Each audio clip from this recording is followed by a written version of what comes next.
Hey guys, welcome back to the Kool-Aid Podcast. Welcome back to season 2, episode 140. Yo, Ricky, what the fuck are you doing, bro? You look so dumb.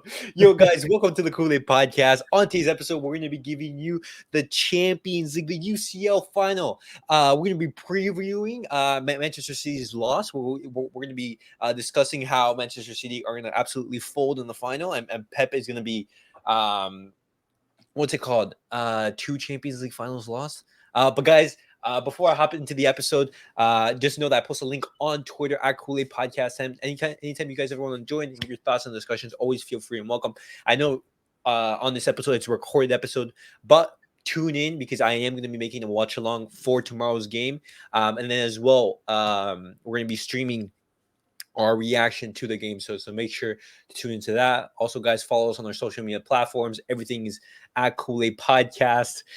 You look so stupid. It's on Spotify, on Twitter, on TikTok. Everything's at Kool-Aid Podcast. Let me introduce my co-host, Ricky. Good evening. Good evening.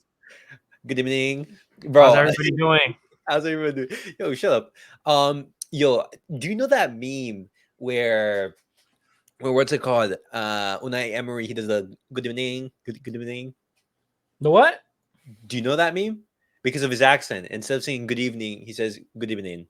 Good evening. Good Yeah. evening. Okay. I don't know the meme, but now I know exactly. Bro, all right, guys, huge game tomorrow. Tomorrow is the final of the Champions League.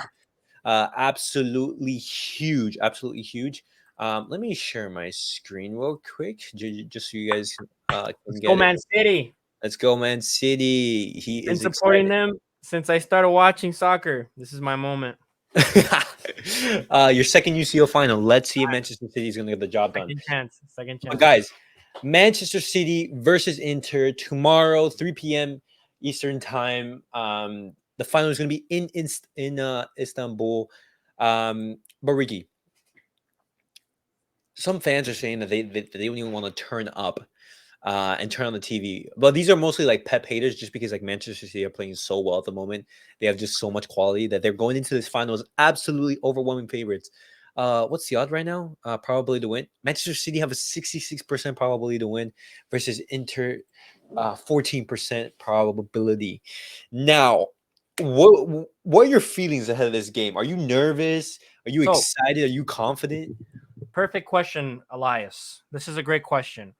As a Manchester City fan, I feel tremendously nervous. You know, Tremendously knowing in the past Champions League finals we played against Chelsea. Yeah. We all thought we were gonna win, and we all thought this was. I didn't even watch the game because I was that confident. I was like, you know what, I got things to do. I know we won the game. I'm not even gonna check the score.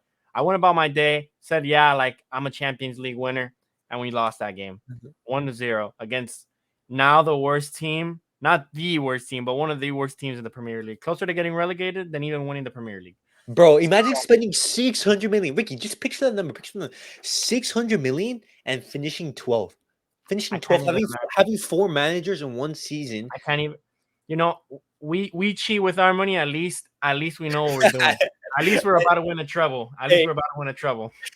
Exactly, bro. Okay. Yeah, just think about this, bro. I despise Chelsea as well. No. Just think about this. If all Manchester to the City, fans, though. no, shut kidding. up. We hate them. Just picture this.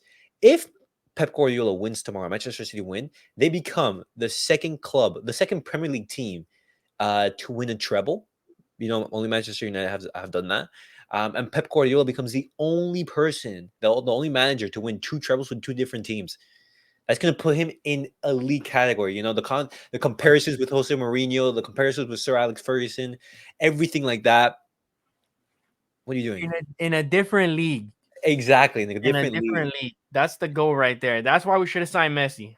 That's the one, bro. I would have loved Messi to go Manchester City, but it didn't happen. You know, Messi wanted to get out of the spotlight and everything like that. Manchester City are perfectly fine without Messi, but that's the thing. So tomorrow's game, it's gonna be the main focus is. I mean, there's like so many things you could talk about. The narratives you could talk about, like, hey, imagine Lukaku holding a UCL trophy. who you have Julian Alvarez, World Cup winner. Lukaku, Yeah, Lukaku ain't gonna hold exactly, nothing. exactly, bro. That's the thing. The memes with Meg the Stallion, with Lukaku and everything like that. You have Holland. You know, is he gonna win a UCL before Mbappe, the Ninja Turtle? Is Is he Julian gonna be ghost? Alvarez the go? Shut up. No, he's gonna And then be ghost. Like is Haaland gonna be ghost? oh yeah, it's Holland gonna ghost. Well, Holland does ghost in some big games. You know, he has ghosted in a couple big games. In the biggest games, Real Madrid. Bayern. Uh, No, and Bayern he showed up. He he showed up. showed up. Real Madrid. He ghosted in the Manchester United FA Cup final. He did. He ghosted in quite a bit of games. Quite a bit Okay. of games recently. Okay. But not only that, Holland is he going to show up? The focus. I'm pretty sure the focus is going to be on Holland because he is the top goal scorer and everything. But something also to mention is Julian Alvarez. You know, he's won every single competition that he's played in his first try. He's won the World Cup in his first try. He's won the Premier League in his first try. The Copa Libertadores in his first try. His FA Cup in the first try. You know, he's won so many tournaments in his first try. Is he going to win the UCL in his first try? Oh No. no, he's a Yeah, World Cup winner. I think he will. but then you have a World Cup winner in Inter. You with what's it called? Okay, but What's nobody likes that World Cup winner. Everybody likes Julian Alvarez more, and you know it too. bro? It's because he's clutch in the big moments. Like for example, Exactly. exactly. Exactly. So Lautaro doesn't deserve it, bro. Julian does. But he was vital for what's it called? For The what's it called? Netherlands game. No, yeah, well, to scoring that penalty before Argentina in the what's it called in the Copa America, he was extremely vital in that game. Yeah, he actually played a very good tournament. Okay, now Manchester City are the overwhelming favorites. You know, they are the heavy favorites for this game. I don't see how Manchester City lose this final. It's that simple. I think Manchester City are way too good. They have way too much quality, and we could be. Could we see like a first half lubrication where we see Manchester City leading 3-0 or something like that, and we just say, "Hey, call it quits right now before halftime," or do you think a scoreline of that is going to happen or no? I think my score predictions for tomorrow will be 3-1. I don't think I'm going to see a 3-0 lead in the first half. I doubt it. I think Inter Milan are going to come out running, sprinting. Actually, they're going to try their hardest because they know they're up against probably the biggest team right now in Europe, and they're going to try everything they can in those first 45 minutes. Now, when it comes to the second half, is when I think Man City is going to do the most damage. I think that's when they're going to catch Inter Milan with like fast breaks. Kevin De Bruyne is going to destroy that midfield and just play the ball out like a master class like he always does. But don't you think that instead, because for example, Inter is not going to play against Manchester City like they're not going to go toe to toe because you can't because Inter don't have the quality to go toe to toe with Manchester City, for example. And so like I envision like for example like Inter like parking the bus and not and like making the game very making a lot of tactical fouls, you know, making the game choppy. Don't let Manchester City like play their football, you know, make lots of fouls to like slow the game down, to make the game choppy so Manchester City don't get into gear. That and on top of that, when you recover the ball, you try to recover quick. You look for Lautaro, you look for Dzeko, and and you try to hit Manchester City on the break. But if Manchester City, if they're on it and they're playing to their potential, we know how they play. And Pep Guardiola does not overthink or anything like that, like how he did in the previous final. Manchester City are going to win, and so it's very difficult. But one question, for example, who do you think is going first? I think Manchester City is scoring first. Do you I think think Manchester City? I think the person that will open the score line, I'm gonna give it to you know, I'm gonna give it to I don't want to no, I'm not gonna say Kevin De Bruyne. I'm gonna have to give it to it has to be an attacker. I want to say Holland, but I really think he's gonna ghost, and I think he's not gonna really do much. The player that I think is going to shine in this game, for example, is Grealish, it. I think Grealish is going to have a game, but specifically, I'm looking at Rodri. I think Rodri is going to have a fantastic game. Uh, Rodri. Exactly, because for example, you know that quote, I don't remember from who, but it's basically like they were talking about Busquets. It's like you don't see Busquets. What like when you're watching the game, you don't see Busquets, but when you watch Busquets, you see the game. For example, it's like that, and then that is the role that what's it called that Rodri's gonna have, and I also think that Gundogan is gonna have a very good game. I actually see Gundogan getting on the score sheet. Gundogan has been on fire lately for Manchester City. Gundogan is Dugudang. I love him. He's the Bugubang and my Dududang. He can give me the Dududung Bro, Dudubu. dude, that goal against Manchester United, that was so sick. The From like opening outside goal, oh my 13 seconds in, bro. Just imagine people are there turning on the TV and they're see already 1-0. You're like, bro, 15 seconds. I just turned on my TV. What do you mean? Fastest goal in FA Cup finals history. You I Go. bet. Let's go. But okay. See, here's the thing. This is why I envision. If Manchester City score the first goal, I think that's huge in Manchester City's favor. I think that skews the percentage of Manchester City winning tremendously. I believe that Manchester City score the first goal, they win. It's that simple. It's really gonna ruin the rhythm for Inter Milan. I don't think they're gonna be able to focus as much because I mean maybe I do think they're gonna come out attacking hard. I think, but if let's say they do park the bus and then what's it called? Manchester City score first. That's gonna put them in an uncomfortable spot where they were planning to park the bus, but now they have to try to get one up because they need to get that goal back. See, So exactly. it's Okay, going to okay. fall apart for Inter So, Milan. so do you think that Manchester City is going to go full on attacking, like just straight from the bat, just let me go, or Oh, or both teams can just feeling each other out, not doing too anything crazy or just like that? What? How do you think the game is going to play? I think like I said, I think Inter Milan is going to try and go for that goal, that early goal, to try and just put Man City's hopes down. But I see Man City playing more possessive.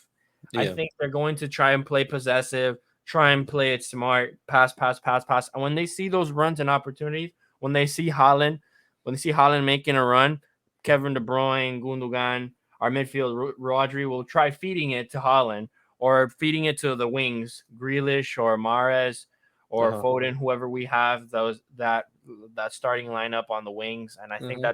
that's how it'll end up being. It'll just be a possessive game, mostly a midfield kind of game, and then just feeding it out to when they see the opportunity. Okay, that's valid. And here's the thing. I believe that if, for example, if Inter Milan they score the first goal, I think that puts a lot of pressure on Manchester City, for example, because Manchester City come into this game as heavy favorites. Because everyone's saying that Manchester City is going to score. They have Haaland, this like goal scoring freak and everything. They have De Bruyne, they have Rodri, they have Bernardo Silva. Like Manchester City squad is stacked and everything. And Inter Milan, they are very heavily underdogs in this game. And so when you look at it, if Inter Milan they score the first goal, I think that's to their advantage. But if I was looking to be Inter, I would be making sure I get into the second half alive. I do not want the game to be finished in the first half. I want the game to be basically 0-0, for example, or like 1-1 or close or 1-0, something like that, going into the second half. Because if it's anything more than that, the game's over. Like Inter Milan can't do anything. And something also to keep in mind is the quality in the bench. For example, if Manchester City, if they're down, for example, 1-0 in the 60th minute, they have options on the bench. They have World Cup winner Julian Alvarez. They have Foden. They have Mahrez. They have so many options. Versus when you look at what Inter Milan have, they don't have much. For example, if a question that's being posed is like, hey, I'm gonna ask you right now. Do you think that Inter Milan they're gonna start Eden Dzeko or they're gonna start Romelu Lukaku? I think they're gonna start Lukaku. They're gonna start Lukaku. Yeah, I think they're gonna put some faith to Lukaku, even though Dzeko. No, actually, I don't know. I think they're actually gonna start Dzeko because Dzeko, I think he's had a lot more experience, not in just in finals in general. He's a Well, player that's a promising player, and he's got well, a lot of history and experience. Dzeko has started over Romelu Lukaku. In Oh, all the yes, youth. Yeah, he has started. I haven't followed up with that. But one thing that was mentioned is like, hey, if you start with Romelu Lukaku, partner with Lautaro, a lot of the focus is going to be going to Lukaku during the game, because like, hey, this guy's big, he's strong, he's fast, and everything. His touch, his like physical ability, like his technical Ferocious. ability may not be the greatest and everything. And so a lot of people are going to be being focused on Lukaku. But for example, in the 60th minute, you bring on Dzeko. After basically an hour of them being so focused on Lukaku, maybe Dzeko can do something. That, People are that, not going to be paying attention, and he can do something.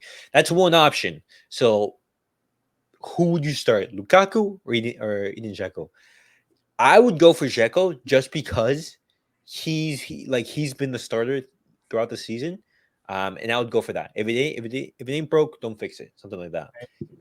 if it ain't broken, don't fix it. Exactly. Exactly. If it ain't broke, don't fix it. I think Dzeko would be a beautiful option if I were an Inter Milan fan, but I really hope Lukaku starts because I know Lukaku's trash, and I really hope he starts, and I think that would put us in a great position. But no, I think they're gonna start Dzeko, and Dzeko, like I said, he has experience. He's played many finals. He's played for many good teams. He's showing out. Like he's a good player Yeah, overall. and on top of that, he's played for Manchester City before. Yeah, yeah, no, I know. When he gave the assist to Aguero Yeah, for exactly. that for that famous Aguero moment. Yeah, exactly. You Oh, know, he was Aguero. he was there. He was there to help that team win Are, that are, time. are we also going to see Aguero lift a UCL trophy as well? We're gonna see him. We're gonna see him lift it from the stands. Yeah. Because what's it called? He is in Istanbul right now. He was talking with Pep Guardiola, like he's giving interviews and everything. So we're gonna see him go onto the pitch as well I and just lift I the think UCL trophy. yes, I think he will probably. I think he can't resist it. Uh-huh. He never got his World Cup. He never got his Well, UCL. well, technically, he was registered to the Argentinian staff, and so he has received his World Cup medal He never got his World Cup as a player. as He a never got player. his Champions League final as a player. Yeah, He got true. his Premier League titles, but I think he's gonna really just like he was there for the World Cup final to hold that trophy and to feel it. He's gonna be there for the UCL final as well to feel it. He deserves it. I think he really deserves that glorious moment, at least of Okay. holding a trophy like that. Okay. I forever love him for what he did for the club. Yeah, He's a definitely. legend. He's a legend till he dies. Till I die. I love him. Okay. So looking at both of the teams' lineup, we basically know how they're going to play. Manchester City's lineup is going to be, if we don't see any changes, it's going to be Ederson, it's going to be Walker, it's going to be Ruben Diaz, Stones, Rodri, Akanji, Grealish, uh, De Bruyne, Bernardo Silva, and Holland. I believe I've said everyone. And then when you look at Inter Milan's lineup, it's going to be Onana in goal, which is going to have to make key saves. Onana's going to have to be he's going to have to make good saves because Manchester City are going to get chances. They're gonna And get a it's lot of chances. yeah, and so like Onana's gonna have like one of his best days ever. It's gonna be Darmian, most likely a Cherby, Bastoni. Bastoni has been playing fantastic. Dumfries, Nico Barella, who's gonna be so vital because I believe alongside Martinez, he's Inter Milan's best player. You have Chanoglu, Mkhitaryan, and Di Marco. And they're going to be going for basically with that three at the back, which when they're defending turns into the five. And then up top, you both have Lautaro and Jekyll. But there is a question: what are you doing, bro? Um, Laughing at the squad. Laughing at the squad that's about to lose tomorrow. yo, Ricky, let's not have it where Inter Milan actually No, I know, pull I know, one I know, over I you know, I guys know, I and know. like win the Champions League title. That's gonna be crazy. I think the problem with Man City is that when we get scored on, I mean, it happened with Chelsea. When they scored on us first, we ended up losing the finals because we didn't know. We, No, we, see, pan- see, we panicked. We no, panicked. no, but And the thing is, like, that was not. That's because, like, if Pep Guardiola plays a CDM in that game, the result changes. Like why does Pep overthink? But Ricky, just final thoughts on the whole game. Anything you want to say before we round off the episode? I really think that the score tomorrow will be 3-1. I think Man City will win their first treble in history, and Pep Guardiola will become the first manager in history to win 2 different trebles on 2 different teams. Okay. And I think I'm going to start digging a hole for for, what's for for Inter Milan's grave, because we're gonna bury them to the ground. And people are saying save football, save football. Football was never meant to be saved. There there've been cheaters for years. Okay. Our money came. You know what? Let me Well, not get on a rant. Let me not get on a rant. what do you think of, for example, people saying that Manchester City have 3 or 4 oil refineries, and you guys are spending like billions, and you guys are finally reaching the final, and you guys have finally won the trophy. Like, You know what what do I you gotta think say? I say you're mad because you don't got one too. of that? you had a Bro, you that's had a an perfect oil response. refinery. If you had an oil refinery, I know you damn well wouldn't be saying anything. All right, And then I top of know that, you like, would be happy buying Neymar, buying whoever else is out there that was never worth as much money as they when they were signed for, and they wouldn't say anything. It's a shame that it happened, but at least we got to use it to its appropriate manner, unlike a certain team called Chelsea. Doesn't know how to Chelsea, bro, Manchester United, for example, bro, they right. spent 100 million on what's it called, on Anthony, who does absolutely nothing. Another Just 100 million on circles the ball. Jadon Sancho. You have PSG, who like absolutely folded in the group stage. Bro, there's so many examples of just like, hey, Manchester City have spent their money very wisely. They have the People best just manager in history, and this is exactly why they're in the position. people They're a just well-run club, and they deserve this final. But look in this game, I think Manchester City, Inter Milan, they are going to make it very difficult for Manchester City. they Manchester will. City are way too. They They're will. way too good. They have way too much quality. If one player doesn't show up, for example, if Haaland goes in this game, you have Julian Alvarez to come off the bench. If what's it called? If De Bruyne is having a bad day, you bring down Bernardo Silva, and you bring in, for example, Riyad Mahrez in the up top. They have just way too many options. That's who I think is going to score. I think Silva's going to score. That's the person I was trying to think of. I think he's Bernardo Silva plays really well in the big moments. amazing. But yeah, I'm looking at a 2-0 or a 3-0 Manchester City win, something like that. I don't see Inter Milan scoring. I do believe that Manchester City are going to have a historic performance and everything. And let's hope Pep wins a treble. He becomes the first manager to win two trebles with 2 different teams, and he puts to bed all the Chelsea haters, all the Manchester United haters, and The and Real then Madrid haters. all the Real Madrid haters and everything like that. But guys, that was it for tonight's episode. We have previewed the UCL final. Let us know down in the comments section below what are your thoughts. Who do you think is going to win? How do you think the game is going to go? Who do you think is getting on the score sheet and everything? Guys, I hope you guys enjoyed today's episode. Remember, we post a link on Twitter at Kool Podcast 10. Anytime you guys want to join, always feel free and welcome. Just move your link. Just move your mouse to click on the link. We also post our long-ended video in podcast format in Spotify and Apple Podcasts. Make sure to check that out. And remember, guys, follow us on all of our social media platforms. Everything is at Kool Podcast 10. We will be back tomorrow with a live watch along and a UCL reaction video. But as always, guys, peace out. Have a great day.